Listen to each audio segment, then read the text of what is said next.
this is Mahja. Welcome to YK Health. మనకు ప్రపంచాన్ని చూపించేది కన్ను. కంటి చూపు సరిగ్గా ఉంటేనే మనం ఏదైనా చూడగలం, ఏదైనా చేయగలం. అందుకే సర్వేంద్రియానం నయనం ప్రధానం అన్నారు. అయితే పోషకాహార లోపం కావచ్చు, అతిగా ఫోన్లు, కంప్యూటర్లు చూడటం కావచ్చు, మనలో చాలా మంది కంటి చూపు సమస్యలు ఎదుర్కొంటున్నారు. ఇప్పుడు కంటి క్యాన్సర్ కేసులు కూడా బాగా పెరుగుతున్నాయి.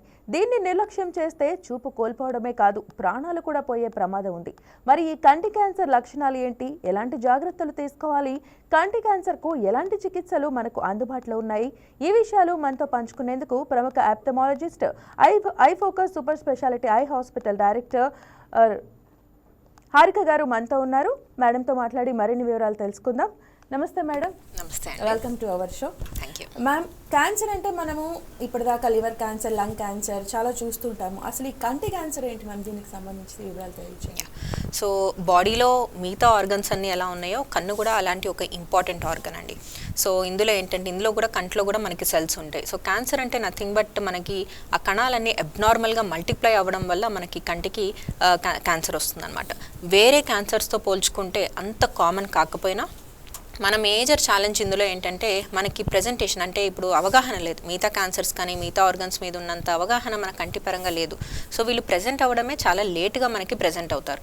సో ఆల్మోస్ట్ మనం స్టాటిస్టిక్స్ తీసుకుంటే 30% ఆల్మోస్ట్ మనకి అడ్వాన్స్డ్ స్టేజెస్లోనే మనకి ప్రజెంట్ అవుతారు. సో క్యాన్సర్స్ అనేవి కంటిలో కూడా మనం చాలా కామన్గా చూస్తున్నాం ఇప్పుడు. అంటే దీనికి ఎలాగ మ్యామ్ మనం రికగ్నైజ్ చేయడానికి స్టార్టింగ్ స్టేజ్లో దీని సిమ్టమ్స్ ఎలా ఉంటాయి కంటి క్యాన్సర్కి సంబంధించి? సో కంటి క్యాన్సర్ సిమ్టమ్స్ అంటేనండి, ఏ కంట్లో కూడా మనకి చాలా పార్ట్స్ ఉంటాయి అన్నమాట. ఏ భాగానికి ఈ క్యాన్సర్ ఉందో దాన్ని బట్టి మనకి సిమ్టమ్స్ ఉంటాయి. సో ఇప్పుడు మనకి కంటి రెప్ప నుంచి కంటి మీద ఉన్న పొర, లేకపోతే కంటి గుడ్డు, కంటి వెనక భాగం, సో ఇలా ఏ పార్ట్ని మనకి ఇన్వాల్వ్ అవుతుందో క్యాన్సర్, దాన్ని బట్టి మనకి లక్షణాలు ఉంటాయి. ఇప్పుడు పైన ఉందనుకోండి, రెప్ప మీద ఉంటే చిన్న చిన్న లిడ్ స్వెల్లింగ్స్, చిన్న వాపుల్లాగానే మనకి ప్రజెంట్ అవుతూ ఉంటారు. అలా కాకుండా లోపల కంటి వెనక భాగంలో గడ్డలు లాంటివి వస్తే కన్ను ముందుకు వచ్చేయడం, అలాగా ప్రజెంట్ అవుతూ ఉంటారు అనమాట. సో ఏ భాగంలో అది ప్రజెంట్ అవుతుందో దాన్ని బట్టి మనకి లక్షణాలు కనిపిస్తూ ఉంటాయండి. ఓకే, అంటే యూజువల్గా ఏ ఏజ్ వాళ్ళల్లో ఇది మనకి ఎక్కువగా చూడొచ్చు అంటే ప్రజెంట్ ఉన్న సిచ్యువేషన్? సో ఏజ్ అంటే ఇప్పుడు అప్పుడే పుట్టిన వాళ్ళ నుంచి పండు ముసలి వరకు ఎవరిలో అన్నా మనం ఈ క్యాన్సర్ అనేది చూడొచ్చండి. సో ఇన్సిడెన్సెస్ రెండింటికి డిఫరెన్స్ అయినా కూడా పిల్లల్లోనూ చూస్తాము, మిడిల్ ఏజ్లోనూ చూస్తాము, ఎల్డర్లీ ఏజ్లో కూడా మనం చాలా కామన్గా ఈ ఐ క్యాన్సర్స్ అనేవి ఇప్పుడు మనం చూస్తూ ఉన్నాం. ఓకే, అంటే ఇప్పుడు మీరు చెప్తుంటే పిల్లలు అంటే కొంచెం అది సర్ప్రైజింగ్గా ఉంది. వాళ్ళకి రావడానికి ఏ కారణాలు ఉంటాయి మ్యామ్ పిల్లలకి రావడానికి? సో పిల్లల్లో మనం చూసే ఐ క్యాన్సర్స్ ఏంటంటే మోస్ట్ కామన్గా జన్యుపరంగా వచ్చేవండి, హెరిడిటరీగా వచ్చేవే. సో ఇవేంటంటే ఫ్యామిలీస్లో రన్ అవుతూ ఉంటాయి, మనకి జెనెటిక్ మ్యూటేషన్స్ అంటాం అనమాట. సో ఆ కణాల్లో చిన్న చిన్న మార్పుల వల్ల ఈ క్యాన్సర్స్ అనేవి మనం చూస్తూ ఉంటాం. సో పిల్లల్లో చాలా కామన్గా చూసే ఐ క్యాన్సర్ రెటినోబ్లాస్టోమా అనేసి అంటాం. సో వెనకాల రెటినా అనే మనకి ఒక పొర ఉంటుంది. ఆ పొరలో నుంచి ఇలాగ హానికరమైన కణాలు ఇలా మల్టిప్లై అయ్యి ఐ క్యాన్సర్ లాగా మనకి వస్తూ ఉంటాయి అన్నమాట. సో ఇవి మనం పుట్టినప్పుడే మనం రికగ్నైజ్ చేయొచ్చు. సో ఇవి ఫ్యామిలీస్లో రన్ అవుతూ ఉంటాయి, నెక్స్ట్ జనరేషన్ వాళ్ళలో కూడా మనకి రన్ అవుతూ ఉంటాయి. అంటే ఇది మనకు వచ్చినప్పుడు అంటే హెరిడిటరీగా కూడా వస్తుంది అని చెప్తున్నారు కదా పేరెంట్స్లో ఉన్నప్పుడు, కానీ ప్రెగ్నెన్సీ టైంలో దీన్ని మనం చూసి రికగ్నైజ్ చేయగలిగే ఆ ఛాన్సెస్ ఏమైనా ఉంటాయి? సో మనకి అల్ట్రాసౌండ్లో ఏంటంటే లెన్స్ అనేది మనకి ఫ్యూ మిల్లీమీటర్స్లో కనిపిస్తుంది, ఐ బాల్ అనేది ఫ్యూ మిల్లీమీటర్స్లో కనిపిస్తుంది. సో నేను చెప్తున్న క్యాన్సర్ ఏంటంటే మనకి లెన్స్ వెనకాల భాగంలో ఉండేదన్నమాట. సో అప్పుడు ప్రెగ్నెన్సీ టైంలో స్కాన్స్లో పికప్ చేసుకోవడం చాలా చాలా కష్టం. కానీ దీన్ని ఎర్లీగా డిటెక్ట్ చేసుకోవాలి. సపోజ్ ఒక కపుల్కి ఆల్రెడీ ఒక రెటినోబ్లాస్టోమా చైల్డ్ ఉన్నారు, ఆల్రెడీ ఒక క్యాన్సర్ చైల్డ్ ఉన్నారు. సో వాళ్ళు సెకండ్ ప్రెగ్నెన్సీ ప్లాన్ చేసుకున్నప్పుడు ఇమీడియట్లీ ఆఫ్టర్ బర్త్ మనం కనుక ఆ చైల్డ్ని మనం స్క్రీన్ చేసుకోగలిగితే, వెరీ ఎర్లీ కండిషన్లో మనం పికప్ చేసుకోగలిగితే చాలా ఈజీగా మనం ట్రీట్మెంట్ చేసుకోవచ్చు. సో ఆల్రెడీ చైల్డ్ ఉన్న వాళ్ళకి మనం ఇంపార్టెంట్గా సిబ్లింగ్ స్క్రీనింగ్, అంటే అన్నదమ్ములు అక్క చెల్లెలు స్క్రీనింగ్ కంపల్సరీగా అడ్వైస్ చేస్తాము. అలానే నెక్స్ట్ పుట్టబోయే పిల్లలకి కూడా ఇమీడియట్గా, సో అంటే పుట్టాక ఎంత త్వరగా వాళ్ళు ఎనస్థీషియాని టాలరేట్ చేయగలిగితే అంత ఎర్లీగా మనం వాళ్ళని చెకప్కి తీసుకుని త్వరగా అయి మొత్తం స్క్రీన్ చేయడం జరుగుతుందండి. అంటే యూజువల్గా జనరల్గా దీనికి ఎలాగా ట్రీట్మెంట్ ఉంటుంది మ్యామ్? పిల్లలకి ఎలా ఉంటుంది, పెద్దవాళ్ళకి ఎలా ఉంటుంది? సో ఈ క్యాన్సర్ ఇప్పుడు మనం మాట్లాడుకుంటున్న పిల్లల్లో క్యాన్సర్ ఏంటంటే దీనికి first chemotherapy first line of treatment అండి. సో కీమోథెరపీ ఆ డిసీజ్ సివియారిటీని బట్టి, అది ఏ లొకేషన్లో ఉంది ఎగ్జాక్ట్గా, సో ఆ స్టేజ్ని బట్టి మనం కీమోథెరపీ మొదటిగా మనం ఇచ్చుకుంటాం అనమాట. సో స్టాండర్డ్గా అయితే ఒక 6 సైకిల్స్ కీమోథెరపీ ఇస్తాము. ఇంకొన్ని సివియర్ డిసీజెస్లో వెనక భాగానికి కూడా పాకేసింది క్యాన్సర్ అనుకుంటే అప్పుడు మనం 12 సైకిల్స్ వరకు ఇవి కీమోథెరపీ సెషన్స్ ఇస్తాం. ఇంకా డిసీజ్ అడ్వాన్స్డ్గా ఉంది లేదా చుట్టుపక్కల కూడా ఇన్వాల్వ్ అయ్యింది అనుకుంటే నెక్స్ట్ మనం రేడియేషన్ ఇస్తాం. దీంతోపాటు లేజర్ థెరపీస్ ఉన్నాయి, క్రయోథెరపీస్ ఉన్నాయి. సో డిఫరెంట్ ట్రీట్మెంట్స్ అనమాట. అది ఎగ్జాక్ట్ లొకేషన్ని బట్టి, నేచర్ని బట్టి, స్టేజ్ని బట్టి మనం డిఫరెంట్ ట్రీట్మెంట్స్ ఇస్తూ ఉంటాము. ఇంకా బాగా సివియర్గా ఉంది, మొత్తం కంటి భాగం అంతా ఇన్వాల్వ్ అయిపోయింది అనుకుంటే అప్పుడు మనం చైల్డ్ లైఫ్ సేవ్ చేయడం కోసం ఆ ఐబాల్ అనేది మనం తీసేస్తూ ఉంటాం కొన్ని కేసెస్లో. అంటే రెటీనాకి ఇన్ఫెక్ట్ అయి వస్తుందా, లేదంటే జస్ట్ ఆ వైట్ బాల్కి మనకి క్యాన్సర్ అనేది? సో ఈ క్యాన్సర్ మనం మాట్లాడుతుంది రెటినాలో వస్తుందండి. సో రెటినా బ్లాస్టోమా అంటాం, అందుకని రెటినా నుంచే దానికి ఆరిజిన్ ఉంటుందన్నమాట. సో ఇది స్టార్ట్ అయ్యేటప్పుడు ఒక తెల్లగా మనకి ఒక తెల్ల పువ్వులాగా, తెల్ల మచ్చలాగా మనకి స్టార్ట్ అవుతూ ఉంటుంది. అది మనకి ప్రొలిఫరేట్ అయిపోయి అది బాగా పెరిగి అలా మల్టిప్లై అయిపోయి మొత్తం ఐబాల్ అంతా మనకి ఇన్వాల్వ్ చేసేస్తుంది అనమాట. సో అలా కనిపించేటప్పుడు ప్రెజెంటేషన్ అప్పుడు కూడా మనకి తెల్లగా మనకి కంట్లోపల నుంచే కనిపిస్తూ ఉంటుంది. సో పిల్లికల్లో అంటాం, ఇప్పుడు చాలా మందికి అపోహ ఉంటుంది ఏంటి పిల్లికళ్ళు ఉంటే అదృష్టం అని చెప్పి. సో ఇలాంటి ప్రెజెంటేషన్స్ చాలా కామన్గా మిస్ చేసేస్తూ ఉంటాం. మనం పేషెంట్స్ని తీసుకొచ్చినప్పుడు అడుగుతుంటాం ఎప్పటి నుంచి ఉందామంటే అప్పుడు పుట్టినప్పటి నుంచే చూస్తున్నామండి, కానీ పిల్లికళ్ళు కదా అదృష్టం అని చెప్పి మేము ఎక్కడ చూపించలేదు అని. సో ఇలాంటి అపోహలు చాలా కామన్గా చూస్తూ ఉంటాం. అంటే దీన్ని కొందరు పెద్దవాళ్ళు తెలియక క్యాట్రాక్ట్ అనుకునే ఛాన్సెస్ ఏమైనా ఉంటాయంటారు? ఎస్, క్యాట్రాక్ట్ కూడా అనుకునే. ఇప్పుడు క్యాట్రాక్ట్ సివియర్ క్యాట్రాక్ట్స్ కూడా బాగా ముదిరిపోయాక అలానే తెల్లగా కనిపిస్తూ ఉంటాయండి. సో ఆ తెలుపుకి ఈ తెలుపుకి కొంచెం డిఫరెన్స్ ఉంటుంది. సో అంటే ఐ డాక్టర్ ఏంటంటే ఈజీగా మనం దాన్ని రికగ్నైజ్ చేయొచ్చు దేనివల్ల ఉందని. ఐ ఎగ్జామినేషన్లో సింపుల్గా మనం చెప్పొచ్చు. బట్ ఎస్, ఆ వైట్ రిఫ్లెక్స్ అనేది చాలా కామన్ ప్రెజెంటేషన్ పిల్లల్లో. ఓకే, అంటే ఇప్పుడు పెద్దవాళ్ళలో పిల్లల్లో ఈ క్యాన్సర్ సిమ్టమ్స్, ఎస్పెషల్గా ఈ కంటిరెప్ప క్యాన్సర్ సిమ్టమ్స్ ఒకేలా ఉంటాయా మ్యామ్? ఒకేలా ఉండవు. ఇందాక నేను చెప్పినట్టు మనకి ఏదైతే ఇన్వాల్వ్మెంట్ ఉందో, ఏ ఆర్గన్, ఏ లేయర్ ఇన్వాల్వ్ అయిందో దాన్ని బట్టి ఉంటాయి. ఇప్పుడు కంటి రెప్ప మీద క్యాన్సర్ గురించి మాట్లాడుకుంటే అవి చిన్న గడ్డల్లాగానే వస్తూ ఉంటాయండి. చాలా కామన్గా మనం మిస్ అయ్యేది, మిస్టేక్గా అంటే వీళ్ళు రికగ్నైజ్ చేయకుండా వదిలేసేది ఏంటంటే చిన్న వాపులు. ఇంట్లో వేడి కాపడాలు పెడతారు, ఓవర్ ద కౌంటర్ డ్రగ్స్ వాడతారు, అనేక వంటింటి చిట్కాలన్నీ వాడుతూ ఉంటారు, చాలా కామన్గా చూస్తూ ఉంటాం. సో ఇవన్నీ ఏంటి అంటే చిన్న ఇన్ఫెక్షన్స్ అలానే ప్రెజెంట్ అవుతాయి, క్యాన్సర్స్ కూడా అలానే ప్రెజెంట్ అవుతాయి. సో కంటి మీద వాపు అనేది ఎప్పుడు మనం నిర్లక్ష్యం చేయకూడదండి. సో మనం లేట్ చేసే కొద్దీ ఆ ట్రీట్మెంట్ అనేది చాలా కాంప్లికేటెడ్గా మారుతుంది. కాస్మెసిస్ కానీ సక్సెస్ రేట్ కానీ ఏదైనా కూడా ఛాలెంజింగ్గా మారుతుంది. ఓకే, అంటే ఈ వాపు అనేది మనకి వన్ ఆఫ్ ద సిమ్టమ్గా ఇప్పుడు మీరు చెప్తున్నారు. ఆ వాపు ఏ స్టేజ్లో, ఒకసారి నిజంగానే ఏదైనా మామూలుగా వాసి ఉండొచ్చు, ఎప్పుడు వరకు అది మనం డాక్టర్ దగ్గరికి వెళ్ళాలి, వాపు తగ్గట్లేదు అనేది ఎంత డ్యూరేషన్, ఆ టైం పీరియడ్ ఏమైనా ఉంటుందా? సో వాపు ఫస్ట్ థింగ్, కంటి మీద వాపు వచ్చిందంటే అంత ఈజీగా తీసుకోకూడదండి. సో డాక్టర్ దగ్గరికి ఎప్పుడు వెళ్ళాలంటే వెంటనే వెళ్ళాలి. సో ఇప్పుడు ఎలా అయితే జ్వరం వస్తే మనం వెంటనే ఎలా అయితే వెళ్తామో అలానే ఇప్పుడు కంటి మీద వాపుని కూడా సీరియస్గా తీసుకోవాలి. సో చిన్న ఇన్ఫెక్షన్స్ అలానే ప్రెజెంట్ అవుతాయి, ఇప్పుడు హానికరమైన క్యాన్సర్స్ కూడా అలానే ప్రెజెంట్ అవుతాయి. కానీ ఇందులో ముఖ్యంగా మనం చెప్పుకోవాల్సింది ఏంటంటే ఇప్పుడు బాగా పెద్దగా ఉంది, ఇప్పుడు సపోజ్ ఒక హాఫ్ లిడ్ అంతా కూడా ఇన్వాల్వ్ అయింది, లేదా ఒక అబ్నార్మల్ డిశ్చార్జ్ ఉంది, అందులో నుంచి పస్ ఎక్కువగా వస్తుంది, లేదా ఒక బ్లడ్ డిశ్చార్జ్ ఎక్కువగా ఉంటుంది, ఎక్సెసివ్గా పెయిన్ ఉంటుంది, మన కంటి గుడ్డుని బాగా ప్రెస్ చేస్తున్నట్టు ఉంటుంది. సో ఇలాంటి ఉన్నప్పుడు ఏంటంటే ఇలా క్యాన్సర్గా మారే లక్షణాలు కానీ లేదా క్యాన్సర్ అయ్యుండే ఛాన్సెస్ చాలా కొంచెం ఎక్కువగా ఉంటాయి అన్నమాట. సో ఇలా ఓవర్ ద కౌంటర్ డ్రగ్స్ కానీ వేడి కాపడాలు ఇవన్నీ ఇంట్లో డయాగ్నోసిస్ ప్రాపర్గా అవ్వకుండా ట్రై చేయడం అనేది అంత మంచి పద్ధతి కాదు. రైట్, అంటే ఇప్పుడు చూస్తున్నారు కదండి, కంటిరెప్ప క్యాన్సర్ గురించి ఎస్పెషల్గా హారిక గారు మనకి బ్రీఫ్గా వివరిస్తున్నారు. సో మీకు కూడా ఎటువంటి డౌట్స్ ఉన్నా కూడా స్క్రీన్ పైన కనిపిస్తున్న నెంబర్స్కి అయితే కాల్ చేయండి, డాక్టర్ గారి దగ్గర సలహా సూచనలు తీసుకోవచ్చు. మ్యామ్, ఎస్పెషల్గా మీరు చెప్పినట్టు ఇప్పుడు దీని మీద అవేర్నెస్ చాలా తక్కువ ఉంది. ఇప్పుడు జనరల్గా వాపు వస్తే మీరు అన్నట్టు వంటింట్లో తీసుకొచ్చి వంటింటి చిట్కాలు కానివ్వండి, కాపడం అది పెడతాం కానీ చేస్తుంటాం పేరెంట్స్ యూజువల్గా. అలాంటి వాళ్ళకి ఒకసారి మీరు దానిపైన అవేర్నెస్ కోసం ఒకసారి ఏదైనా చెప్పచ్చు. సో అవేర్నెస్ అనేది చాలా తక్కువ అండి. ఇప్పుడు కంటికి క్యాన్సర్లు వస్తాయా అంటే చాలామంది ఆశ్చర్యంగానే చూస్తూ ఉంటారు. ఇప్పుడు బీపీ కానీ షుగర్ కానీ చాలా వరకు అవగాహన ఉంది. ఇప్పుడు ఏ సమస్య లేకపోయినా ఇప్పుడు 40 సంవత్సరాల నుంచి ఇయర్లీ యాన్యువల్ చెకప్స్ అని అలాగే అట్లీస్ట్ రెగ్యులర్గా ఇవాల్యుయేట్ చేయించుకుంటూ ఉంటారు. కానీ జనాల్లో ఇప్పుడు లేని అవేర్నెస్ ఏంటంటే కంటికి కూడా అలానే ఇంపార్టెన్స్ ఇచ్చి అట్లీస్ట్ సంవత్సరానికి ఒక్కసారన్నా కంటి చెకప్ చేయించుకుందామన్న అవేర్నెస్ ఇంకా పబ్లిక్లో లేదు. సో ఇవన్నీ ఏంటంటే కొన్ని చాలా ఎర్లీగా పికప్ చేసుకోవడానికి మనం ఐ ఎగ్జామినేషన్ ఆ మెషిన్స్లో ఎగ్జామిన్ చేస్తేనే మనం కొన్ని పికప్ చేసుకోగలం. ఇప్పుడు ఐలిడ్ మీద ఉండే చిన్న చిన్న కణితలు ఉన్నాయనుకోండి, ఒకసారి కొన్ని అవి ఏమి హానికరమైంది అనిపించకపోవచ్చు, లేదా దానివల్ల ఇబ్బంది ఉండకపోవచ్చు. సో అలాంటివి ఏంటంటే యూజువల్గా నెగ్లెక్ట్ చేస్తుంటారు. ఇప్పుడు చాలామంది ఎప్పటి నుంచి ఉంది అని అడిగితే 3 సంవత్సరాలు, 4 సంవత్సరాలు, 5 సంవత్సరాలు అని చెప్తూ ఉంటారు.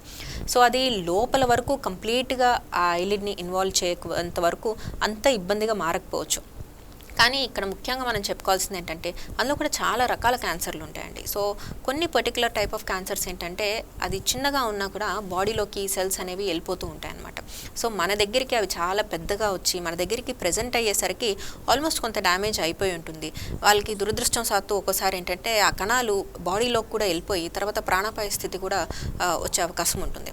సో కాబట్టి రెగ్యులర్గా ఐ చెకప్ అనేది చాలా చాలా ఇంపార్టెంట్ అండి. ఇప్పుడు మనం చెకప్స్ గురించి మాట్లాడుకుంటే ఫస్ట్ ఐ చెకప్ ఎవరికన్నా 6 months లోపు అవ్వాలి. 6 months after birth first eye checkup అనేది కంపల్సరీ అవ్వాలి. ఆ తర్వాత మనకి ఎవ్రీ ఇయర్ చెకప్ కంపల్సరీ మనం సజెస్ట్ చేస్తాం. సో పిల్లల్లో ఎందుకు ఇంపార్టెంట్ అంటే పిల్లల్లో ఎలా అయితే ఎదుగుదల అవుతుందో నార్మల్గా మిగతా బాడీ ఎలా అయితే గ్రో అవుతుందో మన కంటి గుడ్డు కూడా అలానే గ్రో అవుతుంది. సో అలాంటి గ్రోత్ ఉన్నప్పుడు ఏంటంటే చాలా మార్పులు వస్తూ ఉంటాయి. సో దాన్ని అకార్డింగ్లీ మనం టెస్ట్ చేసి అందులో ఏమైనా మార్పులు ఉంటే దానికి తగిన అద్దాలు కానివ్వండి, వేరే టెస్ట్ కానీ ఏదన్నా కూడా మనం ఎర్లీగా రికగ్నైజ్ చేసుకోవడానికి ఉంటుంది. ఇప్పుడు అలానే పెద్దవాళ్ళకి ఇప్పుడు మనకి బీపీలు, షుగర్లు ఇవన్నీ ఎక్కువైపోయాయి. సో దానికి సంబంధించిన లక్షణాలు కూడా మన కంట్లో కనిపిస్తూ ఉంటాయి. సో అలా చూసుకున్నా ఇప్పుడు 40+ వాళ్ళకి కూడా మన ఇయర్లీ స్క్రీనింగ్ అనేది కంపల్సరీ చేసుకోవాలండి. సో కాలర్ లైన్లో ఉన్నారు, మాట్లాడతాం మ్యామ్. సో ఇప్పుడు మనకి కాలర్ అయితే లైన్లో ఉన్నారు, మాట్లాడతాము. హలో, నమస్తే మేడం. నమస్తే అండి, మ్యామ్తో మాట్లాడండి, మీ ప్రాబ్లం చెప్పండి. మేడం నాకు వీక్ లో ఒక 2 days కళ్ళు ఎల్లో కలర్ లో, కానీ నాకు ఎలాంటి ఫీవర్స్ కూడా ఉండట్లేదు. ఎందువల్ల అంటారు ఏదండి? ఒకసారి క్వశ్చన్ రిపీట్ చేయరా మేడం? వీక్లీలో నాకు 2 times నా కళ్ళు ఎల్లో కలర్ లో అయిపోతుంది, కానీ ఎలాంటి ఫీవర్స్ మాత్రం నాకు ఉండదు. ఎందువల్ల అంటారు? కళ్ళు ఎల్లో కలర్లో. సో కళ్ళు ఎల్లో కలర్గా ఉన్నాయంటే ఒక్కసారి బాడీ చెకప్ చేసుకోవాలండి. సో కళ్ళు ఎల్లో కలర్లో ఉన్నాయంటే మన కంటి పైన పొర ఉంటుందన్నమాట. ఆ పొర కింద మళ్ళీ ఇంకొక లేయర్ ఉంటుంది. సో ఆ లేయర్లో ఏంటంటే ఒక్కోసారి లివర్ డిసీజెస్ ఏమన్నా ఉన్నప్పుడు అందులో మనకి మేనిఫెస్ట్ అవుతూ ఉంటుంది. ఇప్పుడు కామన్గా జాండీస్ లాంటి కండిషన్స్లో మనం కళ్ళు అలాగా పచ్చగా అవ్వడం మనం చూస్తూ ఉంటాం. సో ఒకసారి బ్లడ్ టెస్ట్ అనేవి ఖచ్చితంగా మనం చేసుకుంటూ ఉండాలి. అదొక కారణం కావచ్చు. ఇంకొకటి ఇప్పుడు ఏదన్నా ఇప్పుడు బీపీ ఉన్న వాళ్ళలో కామన్గా చూస్తూ ఉంటాం, లేదా చిన్న చిన్న రక్తనాళాలు మీకు తెలియకుండా చేయి తగిలినప్పుడు అలాగ చిన్నగా బ్లీడ్ అయినప్పుడు అవి స్లోగా మళ్ళీ అది అబ్జార్బ్ అయిపోతూ అది తగ్గే క్రమంలో కూడా ఇలానే మనకి పచ్చగా కనిపిస్తూ ఉంటుందన్నమాట. సో ఒక్కసారి బ్లడ్ టెస్ట్లు అవి చేసుకోవడం మంచిదండి మీరు. ఓకే శ్రావణి గారు, థ్యాంక్ యూ. సో మీకు కూడా ఎటువంటి సందేహాలు ఉన్నా స్క్రీన్ పైన కనిపిస్తున్న నెంబర్కి కాల్ చేయండి, మ్యామ్తో మాట్లాడి దానికి సొల్యూషన్స్ తీసుకోవచ్చు. మ్యామ్ ఇప్పుడు ఈ కంటి క్యాన్సర్, కంటి రెప్ప క్యాన్సర్ రెండు వేరు రెండు ఒకటే తినచ్చు? సో కంటి రెప్ప క్యాన్సర్ అనేది కంటి క్యాన్సర్లో వన్ ఆఫ్ ద పార్ట్ అండి. సో నేను చెప్పినట్టు ఇప్పుడు కంటి రెప్ప మీద క్యాన్సర్ ఉంటుంది, కంటి పైన మనకి పొర ఉంటుంది, ఆ పొరలో క్యాన్సర్ ఉంటుంది, ఆ పొర కింద ఇంకొక లేయర్ స్క్లీరా అంటాం, అందులో కూడా మనకి గడ్డలు రావచ్చు. అలానే మనకి బ్రౌన్గా కనిపిస్తుంది కదా కంటి నల్లగుడ్డు లోపల, అందులో క్యాన్సర్స్ రావచ్చు. కంటి గుడ్డు లోపల మనం ఇందాక మాట్లాడుకున్నాం రెటినోబ్లాస్టోమా అనే, రెటినా నుంచి క్యాన్సర్ రావచ్చు. మన కంటి వెనకాల నరం ఉంటుంది, నరం క్యాన్సర్ అవ్వచ్చు. సో మన కంట్లో ఎన్ని భాగాలు ఉంటాయో ప్రతి భాగము మనకి ఐ క్యాన్సర్ లాగా వచ్చే ఛాన్సెస్ ఉన్నాయి. అంటే ఇప్పుడు ఈ కంటి రెప్ప వాపు అనేది అది క్యాన్సర్ అని రికగ్నైజ్ చేయడానికి మీరు ఎర్లీగానే వెళ్ళమన్నారు. సరే వాపు రాగానే కొందరు అలాగా చేయలేకపోవచ్చు, వాళ్ళకి అది కంపల్సరీ వెళ్ళాలి అనే సిమ్టమ్ ఎప్పుడు, అదే ఎటువంటి సిమ్టమ్ని దాన్ని క్యాన్సర్? సో వాళ్ళకి సిమ్టమాటిక్గా వాళ్ళే ఎక్స్పీరియన్స్ అయ్యి అరే ఇబ్బంది అవుతుంది డాక్టర్ దగ్గరికి వెళ్దాము అనుకునేటప్పటికి ఆల్మోస్ట్ అది 50% ఆఫ్ ద డ్యామేజ్ అనేది అయిపోతుందండి. అంటే ఇది ఎలా ఉంటుందంటే ఇప్పుడు ఆ రెప్ప మీద ఉన్న వాపు ఇన్ఫెక్షను వేరే ఏదన్నా క్యాన్సర్ కానిదైతే ట్రీట్మెంట్ అనేది చాలా ఈజీగా ఉంటుంది. ఇప్పుడు సపోజ్ అది ఇన్ఫెక్షన్ అనుకోండి, దానికి తగిన యాంటీబయాటిక్స్ ఇస్తే సరిపోతుంది, లేదా లోపల చీమ్ పడితే ఆ చీమ్ వరకు తీస్తే సరిపోతుంది. లేదు అది క్యాన్సర్ ఏం కాదు, హానికరమైన గడ్డ ఏం కాదు అనుకుంటే అది ఆ గడ్డ ఎంతవరకు ఉందో అంతవరకు తీసేస్తే ఆ ట్రీట్మెంట్ సరిపోతుంది. కానీ అది ఒకవేళ క్యాన్సర్ గడ్డ అయితే మాత్రం ఇప్పుడు ఏ క్యాన్సర్ అన్నా కూడా ఆ క్యాన్సర్ గడ్డతో పాటు చుట్టూతా మనం కొంత హెల్దీ టిష్యూ కూడా మనం తీసేయాల్సి వస్తుంది. సో కామన్గా రెప్ప అనేది ఉండేది మనకి చాలా చిన్న సైజ్. ఇప్పుడు సపోజ్ అందులో ఇప్పుడు మనకి ఒక సగం రెప్ప మొత్తం ఇన్వాల్వ్ అయిన ట్యూమర్ ఉంది అంటే దాన్ని ఆపరేట్ చేయాలంటే ఆల్మోస్ట్ మనకి కింద రెప్ప మొత్తం పోవడం కానీ లేదా పైన రెప్ప ఇన్వాల్వ్ అంటే మొత్తం రెప్ప మనకి తీసేయాల్సి వస్తుంది అనమాట. సో అది తీసేయాల్సి వచ్చినప్పుడు దాన్ని రీకన్స్ట్రక్ట్ చేసుకోవడం అనేది మనకి కొంచెం ఛాలెంజింగ్. సో అలాంటప్పుడు ఏంటంటే ఒక 6 weeks మనం కన్ను మూసి అంటే 2-3 స్టేజెస్లో మనకి సర్జరీ చేసుకోవాల్సిన అవసరం పడుతుంది. సో చిన్నగా ఒక 2 mm ట్యూమర్ ఉన్నప్పుడు 2 mm అది క్యాన్సర్ అయినా కూడా 1 స్టేజ్లో మనం దాన్ని ఈజీగా సర్జికల్గా మనం బెస్ట్ కాస్మెసిస్ తోటి మనం కరెక్ట్ చేసుకోవచ్చు. అదే ఇప్పుడు అదే ట్యూమర్ మనకి 6 mm 8 mm ఉంది అంటే చుట్టూ మొత్తం రెప్పంతా కూడా తీసేయాల్సి వస్తుంది. దాని రీకన్స్ట్రక్షన్ కూడా 2-3 స్టేజెస్లో మనం చేసుకోవాల్సి వస్తుంది. ఓకే, కంటి క్యాన్సర్ గురించి మనకి బ్రీఫ్గా ఎక్స్ప్లెనేషన్ ఇస్తున్నారు ప్రముఖ ophthalmologist I focus super speciality eye hospital director doctor Harika గారు. మ్యామ్తో మాట్లాడాలంటే స్క్రీన్ పైన కనిపిస్తున్న నెంబర్స్కి కాల్ చేసి మరిన్ని వివరాలు మీరు అడగొచ్చు. సో మ్యామ్, ఇప్పటి వరకు మనం లక్షణాలు అవి చెప్పుకుంటున్నాం కదా, అసలు ప్రికాషన్స్ ఏ విధంగా తీసుకోవచ్చు ఈ కంటి క్యాన్సర్ని మనం రాకుండా చిన్నప్పటి నుంచి కానీ లేదా ఫస్ట్ రికగ్నైజ్ చేసినా కానీ ఫుడ్ ద్వారా దానికి ఎలాంటి ప్రికాషన్స్ తీసుకోవచ్చు? సో అన్ఫార్చునేట్గా ఈ క్యాన్సర్స్కి ప్రికాషన్స్ అంటూ ఏం లేవండి. సో నార్మల్గా ఏంటంటే ఇంతకుముందు ఎక్కువ ఫార్మింగ్ చేసేవాళ్ళు, ఎక్కువ యూవీ లైట్కి ఎక్స్పోజ్ అయ్యే వాళ్ళలో కొన్ని రకాల, ఇప్పుడు ఇందాక కంటి పొర అని మనం మాట్లాడుకున్నాం. సో అలాంటి కంటి పొర మీద ఉండే క్యాన్సర్స్ అలా యూవీ లైట్ ఎక్స్పోజర్ ఎక్కువ ఉండే వాళ్ళలో మనం చూస్తూ ఉండేవాళ్ళం. సో ఇప్పుడున్న లేటెస్ట్ టెక్నాలజీలో ఇప్పుడు we are expose to UV rays అన్ని చోట్ల డైలీ అందరూ ఎక్స్పోజ్ అవుతూ ఉన్నారు. సో అలాగా స్పెసిఫిక్గా కారణాలు ఏం లేవు. సో వాళ్ళు ప్రికాషన్స్ తీసుకోవడానికి ఏం లేదు. ఈ కంటి క్యాన్సర్కి వచ్చేసరికి మెయిన్ ఇంపార్టెంట్ ఏంటంటే ఎర్లీగా మనం దాన్ని రికగ్నైజ్ చేయడం. సో ఇలాంటి చిన్న లక్షణాలు, చిన్న వాపులు కానివ్వండి లేదా కంట్లో ఏ అబ్నార్మాలిటీ ఉన్నా ముందు నెగ్లెక్ట్ చేయకుండా ఒక కంటి డాక్టర్ దగ్గరికి వెళ్ళి చెకప్ చేయించుకోవాలన్న అవేర్నెస్ పబ్లిక్లో రావాలండి. అండ్ అలా కాకపోయినా ఏ ఇబ్బంది లేకుండా సంవత్సరానికి ఒకసారి మనం వెళ్ళి చెకప్ చేయించుకుంటుంటే చిన్నవి ఈజీగా మనకి ఎర్లీగా డిటెక్ట్ అవుతాయి అండ్ ట్రీట్మెంట్ కూడా చాలా సింపుల్గా చేసుకోవచ్చు. అప్పుడు అంటే ఇప్పుడు కంటిలో మీకు వేరియస్ టైప్స్ ఆఫ్ క్యాన్సర్స్ ఉంటాయని చెప్పారు కదా, అన్నిటికీ ఈ గడ్డ వాపు రావటమే సిమ్టమ్సా లేదా వేరే నీరు కారటం అలాగే ఏమైనా ఉంటాయా?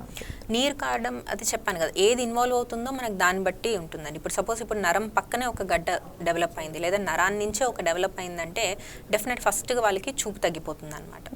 లేదు ఇప్పుడు పొర మీద ఒక చిన్న గడ్డలాగా వచ్చింది, ఎక్కువగా ఎరుపుతనం వస్తుంది అంటే అది వాళ్ళకి ఇలాగా కన్ను ఎరుపు వస్తుందండి అని మన దగ్గరికి వస్తూ ఉంటారు.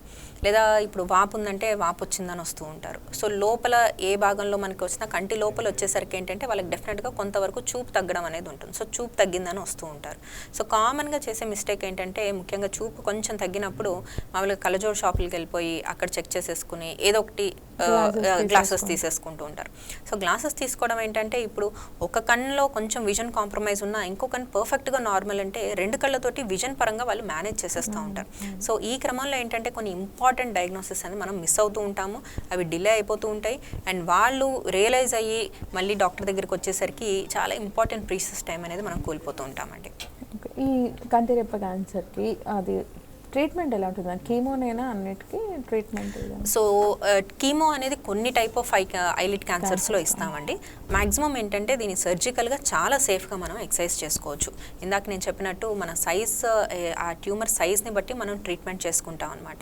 సో ఆ సైజ్ బట్టి మొత్తం అంతా తీసేశాక మనం మళ్ళీ రీకన్స్ట్రక్ట్ చేసుకునే ముందు ఆ మిగిలిన టిష్యూ ఏదైతే ఉందో అది కంప్లీట్గా హెల్దీ టిష్యూ, అందులో ఏం క్యాన్సర్ కణాలు లేవని మనం నిర్ధారణ చేసుకుని మాత్రమే అప్పుడు మనం రీకన్స్ట్రక్షన్ చేసుకుంటాం అనమాట.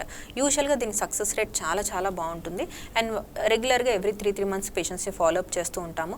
ఒకవేళ జస్ట్ ఒక 1% కేసెస్లో మళ్ళీ వచ్చే ఛాన్సెస్ ఏమన్నా ఉన్నా ఎర్లీగా రికగ్నైజ్ చేయడం వల్ల చాలా సింపుల్గా వీటిని మనం ట్రీట్ చేసుకోవచ్చు. అంటే ఆఫ్టర్ ట్రీట్మెంట్ వాళ్ళకి చూపు 100% అష్యూరెన్స్ ఉంటుందా లేదంటే మళ్ళీ ఏదైనా లెన్స్ వాళ్ళు వాడాల్సి వస్తుందా?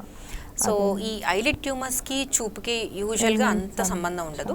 బట్ కంటి లోపల ఏదన్నా కణాలు ఉన్నాయి అంటే అది ఎంతైతే డ్యామేజ్ కాజ్ చేస్తుందో దాన్ని బట్టే మనకి విజువల్ అవుట్కమ్ ఉంటుందండి. ఇప్పుడు పిల్లల్లో రెటినోబ్లాస్టోమా అనేది చిన్నగా ఉంది లేదా ఎక్కడో మూల పైన ఉంది అంటే దాన్ని ఈజీగా మనం ట్రీట్మెంట్ చేసుకున్నాక తొలగించేసుకుంటే ఆ విజన్ అనేది పెద్దగా ఎఫెక్ట్ అవ్వదు. సో యూజువల్గా విజన్కి వచ్చేసరికి ఏంటంటే మనకి సెంటర్లో మనకి లైట్ వెళ్ళే రూట్, మళ్ళీ లైట్ రిఫ్లెక్ట్ అయ్యి ఆ నరాన్ని నుంచి బయటకు వచ్చే రూట్ అనేది క్లియర్గా ఉన్నంత వరకు విజన్ అనేది ఎఫెక్ట్ అవ్వదు. సో ఈ పాత్వేలో ఎక్కడన్నా మనకి ఆ గడ్డలు అబ్స్ట్రక్ట్ చేస్తున్నాయి అంటేనే వాళ్ళకి చూపు తగ్గిందని వాళ్ళు రియలైజ్ అవుతారు. లేదు ఆ లైన్లో లేకుండా ఏమాత్రం కొంచెం పెరిఫరీలో ఉన్నా పక్కగా ఉన్నా వాళ్ళకంత చూపు డిఫికల్టీ అంతగా అనిపించదు. ఓకే, అంటే మనకి ఇప్పుడు క్యాట్రాక్ట్, గ్లకోమా ఈ ఉన్న వాళ్ళకి క్యాన్సర్ ఇది వచ్చే ఛాన్సెస్ ఉంటుందా? ఒకవేళ ఎట్ ఏ టైం రెండు ఏమైనా ఉంటే వాళ్ళకి ఎలా ఆ డిఫికల్టీ ఎలా ఉంటుంది అనేది? సో క్యాట్రాక్ట్, గ్లకోమా ఉంటే క్యాన్సర్ రిస్క్ ఉంటుంది అని అలా ఏం లేదండి. సో దాంతో ఏం సంబంధం లేదు. సో ఎందుకంటే దీనికి ఉండేవన్నీ జెనెటిక్ పరంగా కానీ మ్యూటేషన్స్ పరంగా కానీ అన్నీ కూడా డిఫరెంట్. సో అలా అనుకుంటే క్యాట్రాక్ట్ అనేది యూజువల్లీ ఏజ్ రిలేటెడ్ చేంజ్ అనమాట. అంటే మన కంట్లో ఉండే లెన్స్ అది మనకి వయసుతో పాటు ఎలా అయితే మిగతా ఆర్గన్స్లో మార్పులు వస్తాయో అందులో కూడా మార్పులు వచ్చి అది మొత్తం ఒక ఒపేక్ లాగా అయిపోతుంది అనమాట. గ్లకోమా అంటే అది నీటి కాసులు అంటాం అనమాట. అది వేరే నరానికి సంబంధించినవి. సో దానికి క్యాన్సర్స్కి రిలేషన్ ఏం లేదు. కో ఎగ్జిస్టెన్స్ గా ఉండొచ్చు, బట్ అంతేగాని రిలేషన్ అయితే ఏం లేదు. కాలర్ లైన్ లో ఉన్నారు, తీసుకుంటాము. కుమార్ గారు విజయవాడ నుంచి కాల్ చేశారు. కుమార్ గారు, మ్యామ్ తో మాట్లాడండి, మీ ప్రాబ్లం చెప్పండి. Good afternoon madam. Good afternoon అండి. నాకు ఒక 10 years నుంచి సైట్ ఉంది మేడం. ఓకే. అయితే రీసెంట్ గా 1 month కాంటాక్ట్ లెన్స్ చేయించుకున్నాను నేను. ఓకే. దీనివల్ల మనకి నష్టం ఉంటుందా మేడం ఏమైనా ఈ కాంటాక్ట్ లెన్స్ వాడడం వల్ల? సో కాంటాక్ట్ లెన్స్ యూస్ చేయడం వల్ల నష్టం ఉండదండి. కాకపోతే ఇందులో కొన్ని ఇంపార్టెంట్ థింగ్స్ మనం గమనించుకోవాలి.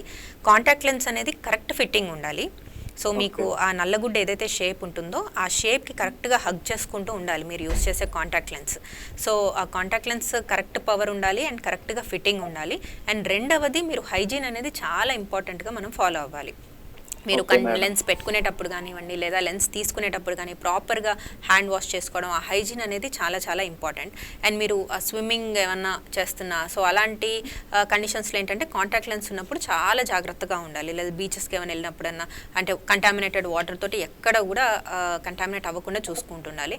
ఎందుకంటే కాంటాక్ట్ లెన్స్ ఉన్నప్పుడు ఏదన్నా ఇన్ఫెక్షన్స్ ఏమైనా కాంట్రాక్ట్ అయితే అది ట్రీట్మెంట్ అనేది కొంచెం ఇబ్బందిగా ఉంటుంది అండ్ కొంచెం sight issues, eyesight effect అయ్యే ఛాన్సెస్ కూడా ఉంటాయి.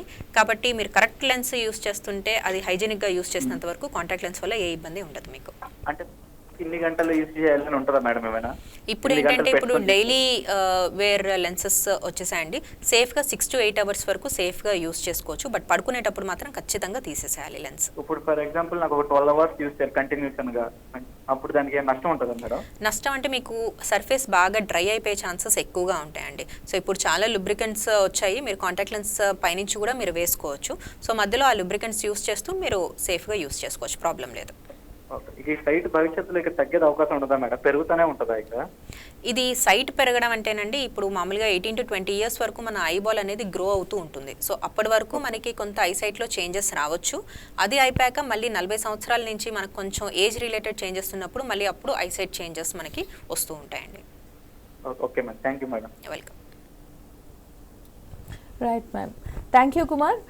సో ఇప్పుడు మనకి క్యాన్సర్ అంటేనే మామూలుగా యూజువల్గా క్యాన్సర్ అని మాట వినగానే ఒక పేషెంట్స్కి ఒక భయం వస్తుంది. అందులో కంటి క్యాన్సర్ అంటే అసలే సెన్సిటివ్ ఏరియా కాబట్టి ఇంకా వాళ్ళలో భయం ఎక్కువగా ఉంటుంది. అసలు ఫస్ట్ చెకప్కే వస్తారంటారా వాళ్ళు? దానికి వెనకాడొచ్చు కదా. అలాంటి వాళ్ళకి ఒకసారి అవేర్నెస్ కోసం మనం ఎలాంటి సజెషన్స్ ఇవ్వచ్చు? ఎస్, సో ఐ క్యాన్సర్ అంటే చాలామంది భయపడుతూ ఉంటారండి.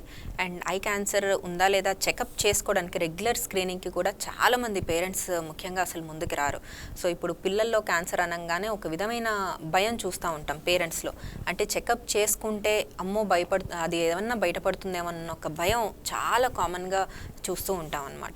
సో పిల్లల్లో ఇందులో నేను ఇందాక చెప్పిన పిల్లల్లో క్యాన్సర్లో ముఖ్యంగా మనం మాట్లాడుకుంటే ఆ లక్షణాలన్నీ కూడా చాలా టిపికల్గా ఉంటాయి. అంటే వాళ్ళు సరిగ్గా కాన్సన్ట్రేట్ చేయలేకపోవడం, అంటే ఆడేటప్పుడు సరిగ్గా వాటి మీద దృష్టి పెట్టకపోవడం, అంటే అవన్నీ ఏంటంటే చిన్న చిన్న సంకేతాలు అన్నమాట మనకి. అంటే పిల్లోడికి విజన్ పరంగా ఏదైనా ఇబ్బంది ఉందనో, కంట్లో ఏదైనా ఇబ్బంది ఉందనో, చిన్న చిన్న మనకి సంకేతాలు అవి మనం తల్లిదండ్రులు క్విక్గా మనకు గ్రాస్ప్ చేయగలగాలి. ఇప్పుడు తెల్లగా మనకి ఏదో కనిపిస్తూ ఉంటుంది కళ్ళల్లో నుంచి. సో నార్మల్గా మనం చాలా సింపుల్గా ఇంట్లో అందరి దగ్గర ఇప్పుడు మొబైల్ ఫోన్స్ ఉన్నాయండి. సో సింపుల్గా మొబైల్ ఫోన్స్తో అందరూ పిల్లల్ని వాళ్ళు ఇంట్లోనే చెక్ చేసుకోవచ్చు. అంటే కళ్ళు నార్మల్గానే ఉంటున్నాయా, లేదా అబ్నార్మల్గా ఏమన్నా డౌట్ ఉంటుందా, అంటే డాక్టర్ దగ్గరికి ఏమైనా తీసుకెళ్లాలా, ఇలాంటి క్యాన్సర్ లక్షణాలు ఏమన్నా ఉండే ఛాన్సెస్ ఉన్నాయనేవి పేరెంట్సే ఇంట్లో సింపుల్గా చేసుకోవచ్చు. సో అది ఎలాగంటే ఫ్లాష్ లైట్ టెస్ట్ అనేసి అంటాం. మొబైల్లో ఇప్పుడు అందరికీ మొబైల్స్ హ్యాండీగా ఉంటాయి. సో అందులో ఫ్లాష్ ఆన్ చేసి ముఖ్యంగా ఏంటంటే సాయంత్రం పూట కొంచెం చీకటి పడ్డాక ఈ టెస్ట్ మనం చేయమని చెప్తామంట. సో ఆ లైట్ మనం కంట్లో వేసినప్పుడు హెల్దీ ఐ అయితే రెడ్ గ్లో అనేది మనకి రిఫ్లెక్ట్ అవ్వాలి, ఆ కరెక్ట్గా లైట్ కంటి ముందు వేసినప్పుడు. సో అది కనుక రెడ్ గ్లో రిఫ్లెక్ట్ అవ్వకుండా అబ్నార్మల్గా వైట్ గ్లో కానివ్వండి, లేకపోతే ఎల్లో గ్లో కానివ్వండి, ఇలా ఏమన్నా ఉన్నాయంటే సో సంథింగ్ సస్పిషియస్ ఉన్నట్టు. సో వెంటనే డాక్టర్ దగ్గర కన్సల్ట్ చేయాలి. సో ఈ ప్రోగ్రామ్ చూస్తున్న వాళ్ళందరూ ఈరోజు మీ పిల్లల్లో మీరు ఒకసారి టెస్ట్ మీరు చేసి చూసుకోవచ్చు. డెఫినెట్గా మ్యామ్, నేను కూడా వెంటనే చేస్తాను. అండ్ ఇలాగా తెలియకుండా cancer symptoms, eye cancer symptoms పిల్లల్లో ఉన్నప్పుడు అది నెగ్లెక్ట్ చేసి వాళ్ళు ఫోన్స్ ఎక్కువ, వాళ్ళు స్క్రీన్కి ఎక్కువగా అటాచ్ ఉన్న వాళ్ళకి ఇది ఏమైనా పెరిగే ఛాన్సెస్ ఉంటాయంట. సో స్క్రీన్ టైంకి క్యాన్సర్స్కి అసలు సంబంధం లేదండి. సో అంటే ఆల్రెడీ క్యాన్సర్ ఏమన్నా ఉండి, లేదా ఇప్పుడు ఇందాక మనం మాట్లాడుకున్నట్టు కంటి పొర మీద ఏమన్నా క్యాన్సర్ ఉంటే ఇలాగ ఎక్కువ స్క్రీన్ టైం ఉండడం వల్ల ఎక్కువగా పొడిబారిపోయి దానివల్ల ఎక్కువ వాటరింగ్ అని ఇబ్బందిగా ఉంటుంది సిమ్టమాటిక్గా. కానీ బట్ దానికి దీనికి సంబంధం అయితే ఏం లేదు. రైట్. అంటే ఏ ఏజ్ వాళ్ళు, అంటే మనం ఏ ఏజ్ అయినా రావచ్చు అని చెప్పారు, ఏ ఏజ్ వాళ్ళకి ఎక్కువగా అంటే త్వరగా ఇదేమైనా వచ్చే ఛాన్స్ ప్రస్తుతం ఉన్న పరిస్థితుల్లో? సో అలా ఏం లేదండి. సో ఏ ఏజ్ పరంగా ఇప్పుడు మనకి చైల్డ్హుడ్లో చూసే క్యాన్సర్స్ కామన్గా ఉన్నాయి, మిడిల్ ఏజ్లోనే కొన్ని ఎక్కువగా ఎఫెక్ట్ అయ్యే క్యాన్సర్స్ ఉన్నాయి, లేటర్ ఏజ్లో ఎఫెక్ట్ అయ్యే క్యాన్సర్స్ కూడా మనకి ఉన్నాయి. సో అంటే ఈ ఐ క్యాన్సర్స్కి ముఖ్యంగా ఏజ్ ఇస్ నో బార్ అండి. అంటే పిల్లల్లో చూసే టైప్స్ ఉన్నాయి, ఇవి ఉన్నాయి. సో ఏదన్నా కంటి పరంగా ఏ ఒక అబ్నార్మాలిటీ అనిపించినా దాన్ని నెగ్లెక్ట్ చేయకూడదు. ఎందుకంటే క్యాన్సర్ కూడా వన్ ఆఫ్ ద పాసిబిలిటీ అవ్వచ్చు. ఇప్పుడు ఏదున్నా ఇప్పుడు కళ్ళు ఎర్రగా అవడం అనేది వన్ ఆఫ్ ద సిమ్టమ్, క్యాన్సర్కి కూడా వన్ ఆఫ్ ద సిమ్టమ్, ఇన్ఫెక్షన్కి కూడా వన్ ఆఫ్ ద సిమ్టమ్. అలానే కంటి నీరు కారడం కూడా అంతే కామన్గా మనం చూస్తూ ఉంటాం. సో ఏది అని మనం ఇంట్లో డయాగ్నోస్ చేసే కన్నా డాక్టర్ దగ్గరికి వెళ్ళి డయాగ్నోస్ చేయించుకుంటే ట్రీట్మెంట్ అనేది చాలా సేఫ్గా ఉంటుంది, మీరు కూడా చాలా సేఫ్గా ఉండొచ్చు. ఈ కన్ను ఎరుపు ఉంటుంది కదా, యూజువల్గా కొందరికి రెగ్యులర్గా ఎర్రగా కనిపిస్తూనే ఉంటుంది, అది కూడా వన్ ఆఫ్ ద క్యాన్సర్ సిమ్టమ్గా చూడొచ్చా, దానికి ఏదైనా వేరే కారణం ఉంటుంది? సో రెగ్యులర్గా ఎర్రగా ఉండేవి యూజువల్లీ మనం ఎలర్జీ లాగా చూస్తూ ఉంటామండి. సో పిల్లల్లో కూడా చాలా కామన్గా చూస్తూ ఉంటాము, టీనేజ్ వరకు చాలా కామన్గా చూస్తూ ఉంటాం. సో ఇలా ఎర్రగా అవ్వడం అనేది ఎలర్జీ కండిషన్స్లో చాలా కామన్గా చూస్తాం. అలా కాకుండా ఇన్ఫెక్షన్స్, ఇప్పుడు కళ్ళకలకలు అంటాం, సో అలాగా ఎరుపుదనం is one of the symptom. కొన్ని కంటి పొర మీద ఉండే ట్యూమర్స్ ఏంటి అంటే అది క్యాన్సర్ అయినప్పుడు ఏంటంటే అది బ్లడ్ సప్లైని దాన్ని డిమాండ్ చేస్తూ ఉంటుంది అనమాట. సో ఎక్కువ రక్త కణాలు దాని చుట్టూతా చేరడం వల్ల రెడ్నెస్ అనేది ఆ కేసెస్లో మనకి కామన్గా ప్రెజెంట్ అవుతూ ఉంటాయి. వన్ ఆఫ్ ద సిమ్టమ్ అది. ఇందాక మనం అనుకున్నట్టు యూజువల్గా తొందరగా రారు, భయపడతారని అనుకున్నాం కదా. సో అలాంటి వాళ్ళకి పిల్లల్లో డిటెక్ట్ అయినప్పుడు ఒకసారి వాళ్ళకి ఇచ్చే కౌన్సిలింగ్ ఎలా ఉంటుంది, వాళ్ళని ఏ రకంగా మనం వాళ్ళకి మోటివేట్ చేయాలి, పేరెంట్స్ కానీ పిల్లల్ని కానీ? సో పేరెంట్స్ని కౌన్సిల్ చేయడం చాలా చాలా కష్టం అండి. ఇప్పుడు ఎందుకంటే పిల్లలకి ఇలాగా ఇబ్బంది ఉంటుందంటేనే చాలా కంగారు పడిపోతూ ఉంటారు. అలాంటిది పిల్లలకి కంట్లో క్యాన్సర్ ఉందంటే వాళ్ళ కౌన్సిలింగ్ అనేది చాలా చాలా కష్టం. సో ఇప్పుడు పిల్లల్లో మనం మాట్లాడుకున్న రెటినోబ్లాస్టోమా క్యాన్సర్ అనేది ఏంటంటే అది స్టేజ్ని బట్టి మనకి ట్రీట్మెంట్ ఉంటుందండి. సో ఎర్లీగా మనం డిటెక్ట్ చేసామనుకోండి ఈజీగా మనం సేవ్ చేయొచ్చు. అంటే రెటినోబ్లాస్టోమా వచ్చేసరికి మనకి ట్రీట్మెంట్ గోల్ అంతా ఎలా ఉంటుందంటే ఫస్ట్ లైఫ్ సేవ్ చేయడానికి చూస్తాం, ఆ తర్వాత ఐ గ్లోబ్ చూస్తాం, ఆ తర్వాత విజన్కి వెళ్తాం అనమాట. సో ఫస్ట్ లైఫ్ అదంతా ఒక sequence, life, globe, vision. So vision అనేది మనకి లాస్ట్ ప్రయారిటీ ఆ కేసెస్లో. సో పిల్లలకి మనం పేరెంట్స్కి కౌన్సిల్ చేసేది అదే. సో క్లియర్ కట్గా వాళ్ళకి ఇది చూపిస్తాము, ఎక్స్ప్లెయిన్ చేస్తాము. సో వాళ్ళకి ట్రీట్మెంట్ గోల్ అంటే ఇప్పుడు విజన్ సేవ్ చేసుకోవచ్చు ఎర్లీగా మనం ట్రీట్ చేసుకుంటే అని మనం కౌన్సిల్ చేస్తాము, రెగ్యులర్గా ఫాలోఅప్ చేస్తాము. బట్ ఏదన్నా కూడా వాళ్ళని కన్విన్స్ చేయడం అనేది little challenging. So they need some time. మనం ప్రాపర్గా ఎక్స్ప్లెయిన్ చేశాక వాళ్ళు కొంత టైం తీసుకుని వాళ్ళ సిచ్యువేషన్ అర్థం చేసుకున్నాక usually they come ahead for the chemotherapy. Right ma'am. అంటే apart from cancer treatment as an ophthalmologist ఒకసారి మన ఆడియన్స్కి కళ్ళ గురించి కేర్ కోసం, మనకి కన్ను విజన్ కోసం ఫుడ్ పరంగా ఎటువంటి ఫుడ్ రెగ్యులర్ మన డైట్లో ఉంటే మనకి ఫర్దర్గా ఎటువంటి ప్రాబ్లమ్స్ రాకుండా ఉంటాయి అనేది ఒకసారి చెప్పండి. సో ఫుడ్ కంటి పరంగా అంటే యూజువల్గా వైటమిన్ ఏ రిచ్ ఫుడ్స్ మనం కామన్గా తీసుకుంటూ ఉండాలండి. సో పిల్లల్లో మనకు కామన్గా రెగ్యులర్గా మనకి eggs, milk, green leafy vegetables, carrots, papayas కామన్గా ఇచ్చేస్తూ ఉండాలి. సో నేను మామూలుగా పేరెంట్స్కి చెప్పే టిప్ ఏంటంటే, మా పిల్లలు అది తినరండి ఇది తినరండి కంప్లైంట్ చేస్తూ ఉంటారు చాలా కామన్గా. సో వాళ్ళకి ఏంటంటే అలా తినట్లేదు, కన్జ్యూమ్ చేయట్లేదు అనుకున్నప్పుడు ఏ చట్నీస్లోనో అలాగా వేసేసి లెట్ దెమ్ కన్జ్యూమ్. ఇప్పుడు కరివేపాకు మంచిది అంటాం కంటికి, సో అది పిల్లలు అంతగా ఇష్టపడరు. సో ఏ చట్నీలోనో వేసేస్తే అది వాళ్ళకి కన్జంప్షన్లో వెళ్ళిపోతుంది. సో అదే కాకుండా ఒమేగా 3 ఫ్యాటీ యాసిడ్స్ చాలా చాలా ఇంపార్టెంట్ అండి. సో మనకి ముఖ్యంగా రెటినాలో కొన్ని ఏజ్ రిలేటెడ్ డీజనరేషన్స్ అవి మనం చూస్తూ ఉంటాం. సో వాటికి మనకి ఒమేగా 3 ఫ్యాటీ యాసిడ్స్ అనేది చాలా ఇంపార్టెంట్. అండ్ అలానే ఐలిడ్లో కొన్ని డిసీజెస్కి కూడా ఒమేగా 3 ఫ్యాటీ యాసిడ్స్ మనం ప్రిస్క్రైబ్ చేస్తున్నాం ఇప్పుడు. సో దానికి రిలేటెడ్గా వాల్నట్స్ అండ్ సాల్మన్ ఫిషెస్ కామన్గా తీసుకోవచ్చు. ఓకే అండి, మనకి ఎవ్రీ 6 monthsకి ఒకసారి కంపల్సరీ ఐ చెకప్ చేయించుకుంటూ ఉండాలి. కొంచెం మనకి ఈ రూరల్ బ్యాక్గ్రౌండ్కి వెళ్ళినా కొంచెం లిటరసీ ఎక్కువగా ఉన్న దగ్గర వాళ్ళకి ఇది ఉండదు. సో అంటే అలాంటి వాళ్ళకు మా యూజువల్గా చెకప్ చేయించుకోకుండా ఉన్నప్పుడు వాళ్ళకి ఒకసారి మీరు ఇచ్చే అడ్వైజ్ ఎలా ఉంటుంది? సో చెకప్ అనేది ఏంటంటే అసలు ఏ ఇబ్బంది లేకుండా నా కళ్ళు అంత హెల్దీగా ఉన్నాయి అనుకుంటే సంవత్సరానికి ఒకసారి ఖచ్చితంగా అందరూ చెకప్ చేసుకోవాలి. లేదు బీపీ ఉంది, షుగర్ ఉంది, హార్ట్ పరంగా ఏదైనా ఇబ్బంది ఉంది, సమ్ న్యూరలాజికల్ ప్రాబ్లం ఉంది, రుమటోయిడ్ ఆర్థరైటిస్ ఉంది, అలాగా సిస్టమికల్గా థైరాయిడ్ డిసీజ్ ఉంది, ఏ ప్రాబ్లం ఉన్న సిస్టమికల్గా వాళ్ళు మాత్రం 6 monthsకి ఒకసారి ఐ చెకప్ చేయించుకోవడం చాలా చాలా ఇంపార్టెంట్ అండి. ఇలాగ మీరు అడిగినట్టు రూరల్ బ్యాక్గ్రౌండ్లో అంత ఫెసిలిటీస్ లేవు, అంత బయటకు వచ్చి చెకప్ చేయించుకోలేరు అనుకుంటే అట్లీస్ట్ వాళ్ళకి చూపు వరకు ఏదైనా ఇబ్బంది ఉందా అని వాళ్ళు సెల్ఫ్గా టెస్ట్ చేసుకోవచ్చు. సో యూజువల్గా ఇబ్బంది ఏమవుతుందంటే 2 కళ్ళ మీద మేనేజ్ చేసేస్తూ ఉంటారనమాట.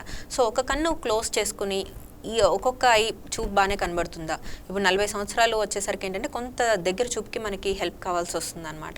సో ఆ దగ్గర చూపు ఒక కన్ను మూసుకుని ఇంకో కన్ను దూరంగా టెస్ట్ చేసుకోవడము, దగ్గరగా టెస్ట్ చేసుకోవడం లాంటివి వాళ్ళు చేసుకోవచ్చు. రైట్. ఇప్పుడు మీరు షుగర్ అంటే డయాబెటిక్ ఉన్న వాళ్ళకి చాలా మందికి ఐ సైట్ ఎఫెక్ట్ అవుతుంది ఈ మధ్యకాలం మనం చూస్తున్నాము. దానికి ఏంటి మ్యామ్ కారణం? అంటే ఇప్పుడు సపోజ్ చిన్నది మనకి డయాబెటిక్ లెవెల్స్ ఎక్కువ ఉన్నా కూడా కరెక్ట్ కూడా చేయరు, సర్జరీ పోస్ట్పోన్ చేసి షుగర్ కంట్రోల్ అయితే చేస్తారు. ఇఫ్ ఇన్ కేస్ ఈ క్యాన్సర్ ట్రీట్మెంట్ కూడా అలాంటి వాళ్ళకి వచ్చింది అనుకోండి, సేమ్ ఇదే ఉంటుందా? వాళ్ళకి ఎలా ఉంటుంది ట్రీట్మెంట్స్ ఎలా?